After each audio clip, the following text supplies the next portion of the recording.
You know, a lot of times people commit a sin and then they get stuck with that sin and they don't really know how to get over it. So it's like I make tawbah, but then I end up doing the exact same sin over and over again.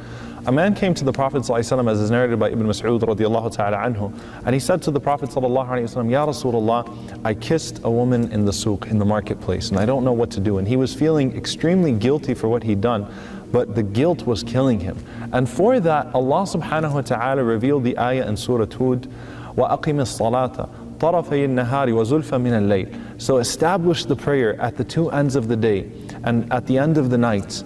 And he said, إِنَّ الْحَسَنَاتِ يُذْهِبْنَ السَّيِّئَاتِ. Verily good deeds do away with evil deeds. ذَلِكَ ذِكْرَى لِلذَّاكِرِينَ. And that is a reminder for those who would remember. Now think about this for a moment. Allah subhanahu wa ta'ala is telling him, pray, give sadaqah, do some good deeds, and that will do away with that. As the Prophet ﷺ said in the famous hadith, follow up a sin with a good deed, تَمْحُهَا, and it will wipe it out.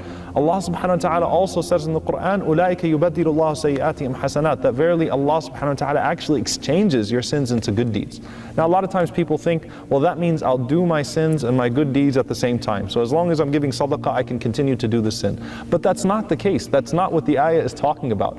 This is after you have made tawbah, after you've decided, you know what, I'm getting rid of the sin once and for all. In order to make that tawbah an event and say, I will never go back to it, you know what, give sadaqah. Give salah. Thank Allah subhanahu wa ta'ala for guiding you away from that sin. And you know what's going to happen afterwards though? Even though your regret may have been sincere and you really wanted to get away from that sin, you're going to start to lose patience because that sin started to play an integral part of your life. So Allah subhanahu wa ta'ala says, wasbir, right afterwards, wasbir, فَإِنَّ اللَّهَ لَا يُضِيعُ أَجْرَ الْمُحْسِنِينَ. Be patient. Allah subhanahu wa ta'ala will not allow the deeds of those who excel to go to waste. Just be patient. Keep on that new path of yours. Keep on that good path. Now again, unfortunately, sometimes our resolve is not strong. And a lot of times people come to me and say, you know, I went back to the same sin. I went back to the same sin. So I'm going to give you guys the most practical advice I can, that really, you know, subhanAllah, if you apply it, I guarantee you will get rid of the sin. Since Allah subhanahu wa ta'ala said, after you commit a sin and you make tawbah, give some sadaqah, pray.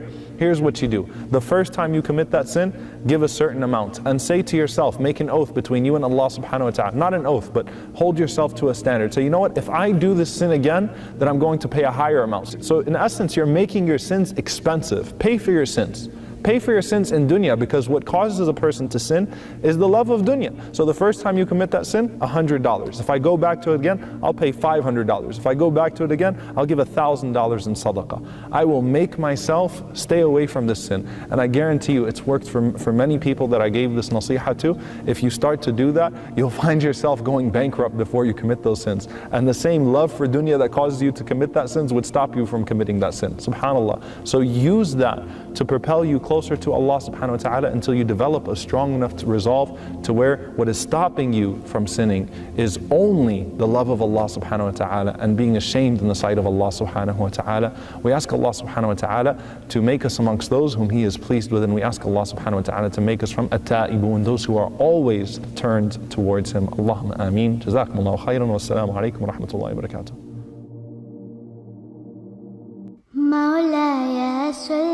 لي وسلم دائما أبدا على حبيبك خير الخلق قل